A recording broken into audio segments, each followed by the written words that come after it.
Buonasera mister Dario Ricci, Radio 24. Intanto complimenti per la qualificazione.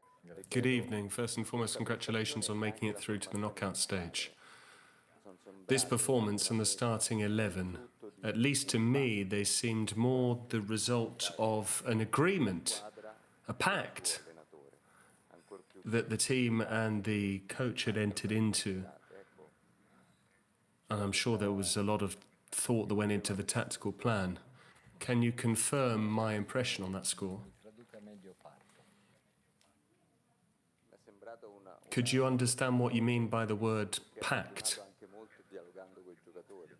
It seemed like a starting 11 that you came up with having spoken to the players. Oh, I think that's been said to you, and I think they've done well to tell you that. What do you think? How old are you? 51 years of age. So you've still got 14 more years before you make it to 65 years of age. I'm 65. I speak to the players. So I need to hear with their ears and see with their eyes. So I speak to the players. What's the issue? What do you mean by a pact, an agreement? A pact for someone else? No, a pact for us, if it is a pact. No, they must have told you that. You haven't interpreted that. You've been told that, and you've done well to repeat that.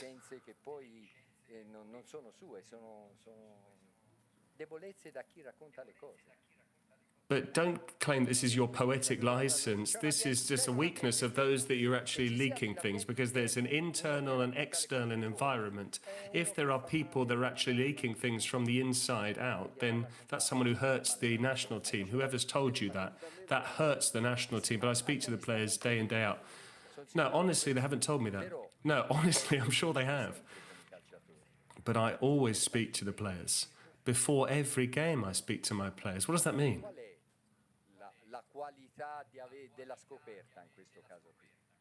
What is so great about having discovered this?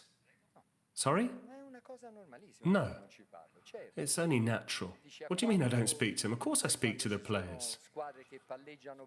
You know, and when there are teams that keep the ball well, like Croatia, and you're not able to actually drop in defensively, whereas this way, you know,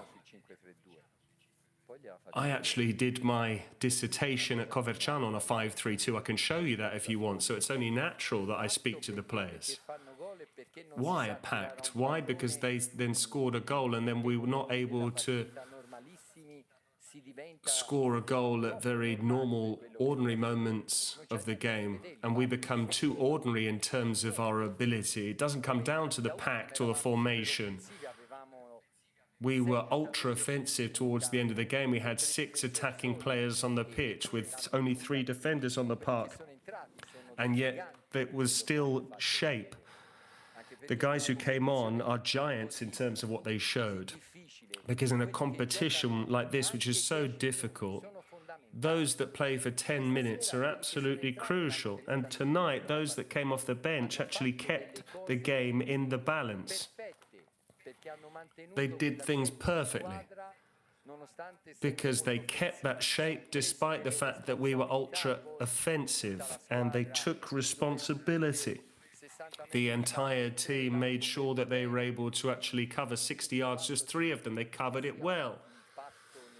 So the fact that there was a pact, or in the sense that, oh, you know, you've compromised in order to damage the team. No, I think that's what you're alluding to. We've already played like this. We played like this in Empoli. We played like this in the United States in March. That's the way we set up. And we deserve to go through tonight. We deserve to go through tonight in terms of what we produced out there. Sure, we were a bit soft at times during the game. We didn't necessarily play our best football, but going through in terms of what we saw in both the first and the second half was fully deserved, warranted. And it's hard to make it through this group because you said to me that it was the group of death. I didn't say it was.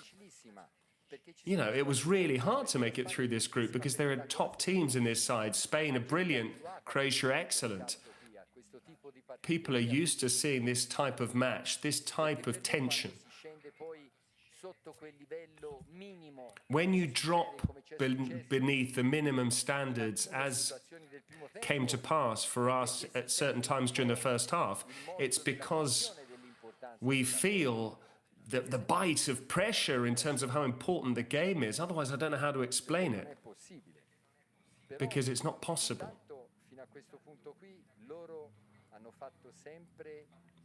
But thus far, everything they've done has been getting better from my perspective. But rather than a pact, I do speak to the players, and yes, you do have to tweak things and change things from one game to the next. You have to change things, so I say, okay, we can do this, because I have these demands here, and in the second half, then it will become trickier inside the penalty area, because they have a number of good players in the final third, both in terms of forwards and number 10s that are able to play and operate between the lines. So that's what I was preparing. They have two fullbacks that bomb on. I expected Ivan Perisic to start the match. So they have two fullbacks that push on. You always have to drop in. One player plays as a wing back.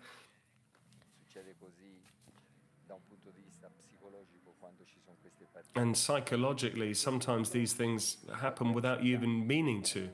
Because when you can afford to draw the game, that's the way the game pans out. You go out there knowing that a draw is enough, and you do things in a slightly more timid way. But we speak to one another, we try and sort things out. Raspadori played well, up there near the centre forward. We set up well on the pitch. At times, given that they didn't actually play a striker in the first half and they didn't have Perisic on the left-hand side, we actually dropped in without necessarily needing to, and we afforded them space without necessarily needing to.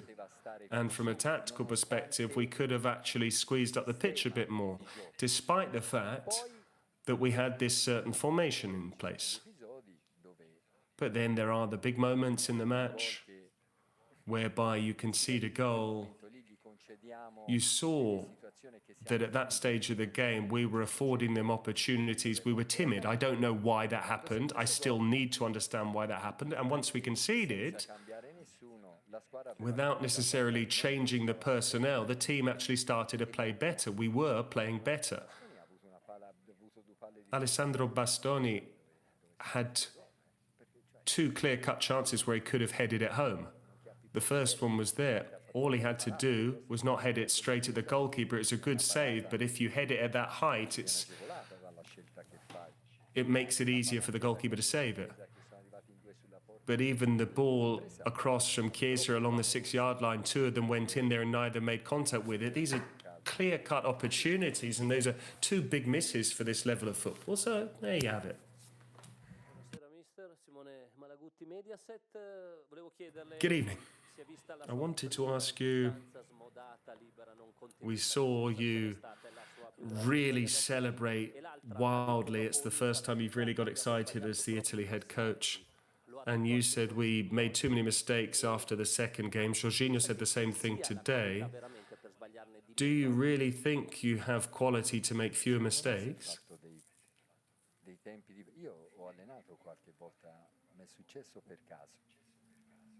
It has occasionally come about, but in my 26 or 27 years as a coach, I have coached the odd team, and in training I'm able to tell you whether a team is good or not. Because in terms of the way the ball pings about the turf on the training ground, we should be able to do that here. There is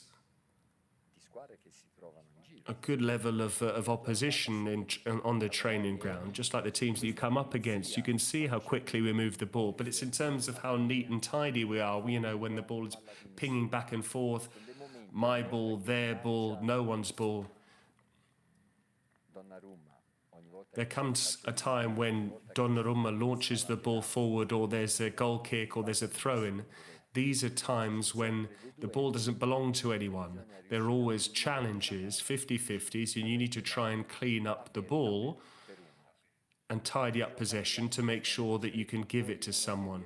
So you're competing in tight areas, then someone's able to do a quick give and go at speed, and you're able to actually set free that gorgeous girl there in the green shirt, and she's 3 or 4 yards from the opposition, and she can then actually get a head up and see what's going on.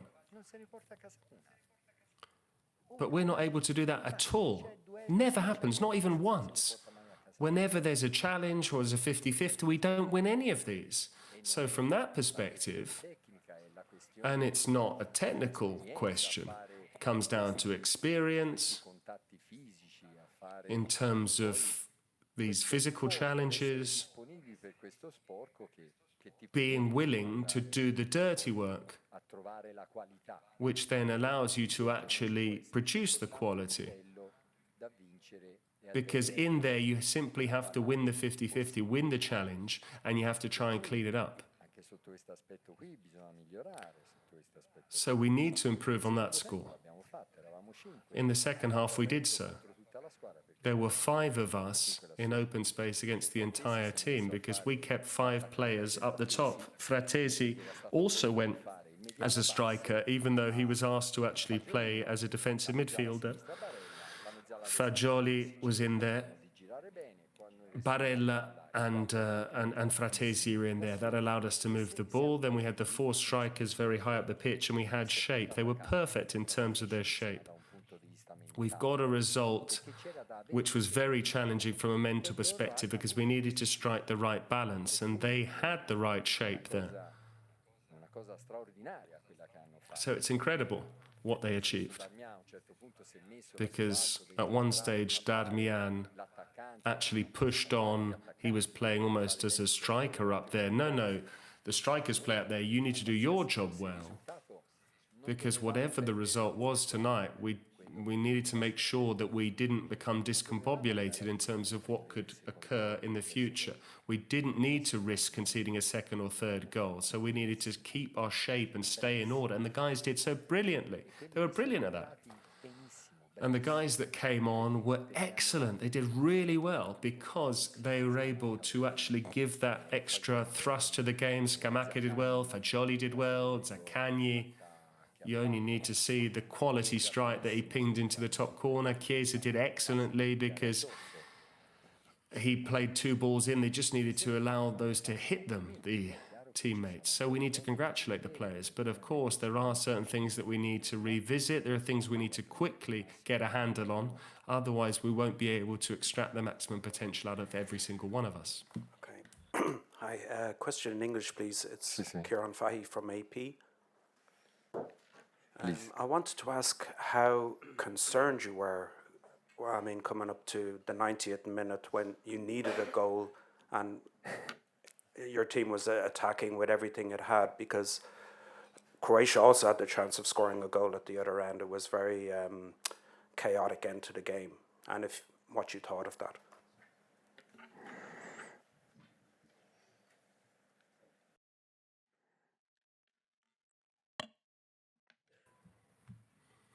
Le preoccupazioni fanno parte di questo che è questo lavoro qui, perché worries and concerns are part and parcel of this job.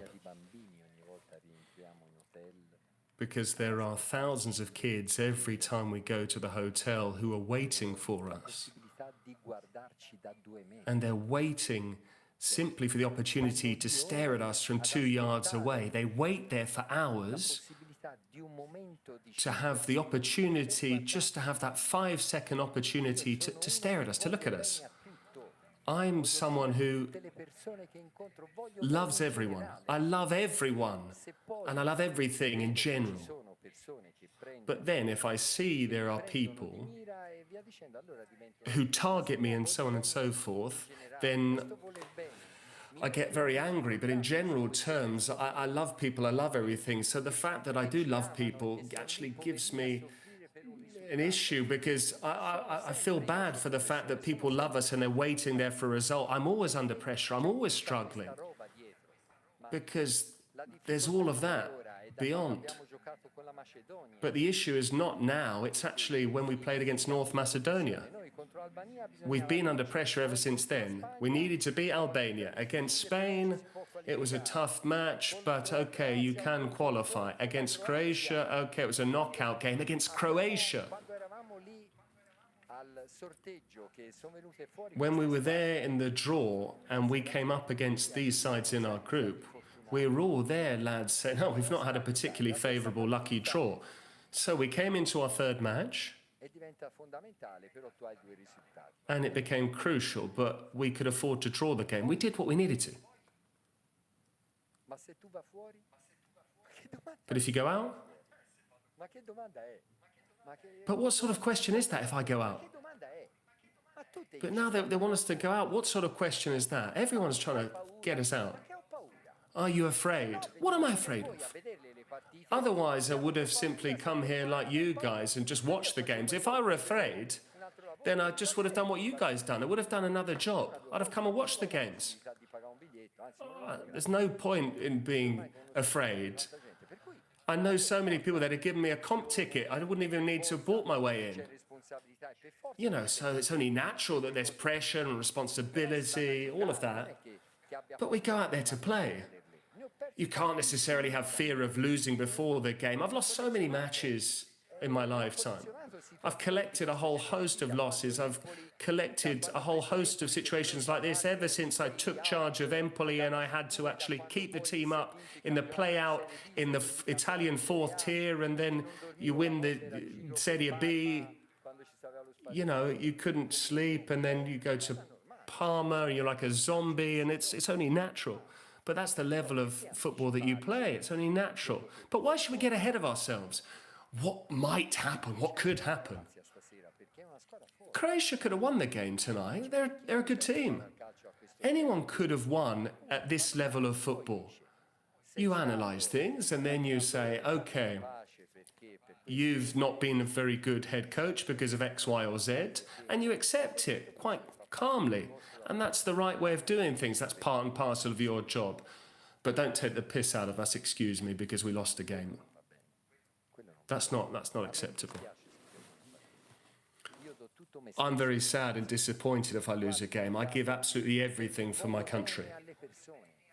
Because I love people. I'm not envious of, you know, the quality. I couldn't be a journalist. I'm not envious of someone who writes a lovely flowing piece of prose, because I'm not very good at writing articles. It would take me a month to write something, to pen something. I'm not envious of someone else who gets a result and I can't get a result. I simply want to do my job well. And I don't want to necessarily be more concerned than I need to be, or load up additional pressure that people are already putting on my shoulders. You know, I feel that there's this venom coming from all sides. And I inject myself with this venom if it doesn't necessarily come from the outside, because I need to be up to the level in order to respond to these situations. And I react. Don't worry about that, just as I did tonight. I try and set up the team in such a way that there is a logic, and even in the 95th minute, well done, you're set up nicely, keep going like that, that's the right shape, look that we can do it, look, we can do it. That's what I kept saying tonight. Come on, lads, we can do it, keep going. Everyone there on the bench saw that, because we saw that we could get that goal. But it's only natural. That's all part of it. It's all normal. Because there's all that wonderful love. It's wonderful to receive all this love from these people. The FA president, Gabriele Gravina, came to me, said, come and say hello to everyone because you went straight down the tunnel. No, you're right. You need to actually there and wave to the fans, because they're all waiting for you. These people have actually paid for a ticket. They're, you know, eating out there in the streets.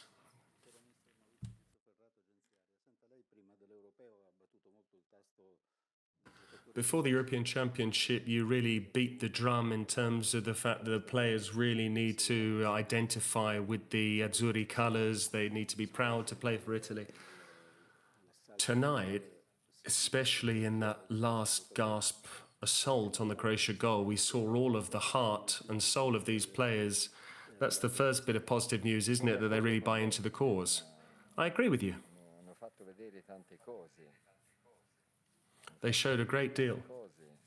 E They showed a great deal tonight. probabilmente quegli errori a volte troppo banali che si fanno And at times, those very commonplace, basic mistakes they make is actually what you're alluding to, that they're almost too committed to the cause. They're too keen to do well, and occasionally this actually holds them back because they don't necessarily have the experience. questi calciatori che giocano queste competizioni You know, at times there are players that compete in these international major tournaments, and that actually gives you that bit of self-confidence, and these competitions become normal. da quando abbiamo cominciato, perché But ever since we tried to start this competition, we had to really struggle just to make it here in the first place and qualify. And that wasn't easy, because Ukraine are a good team. squadra forte.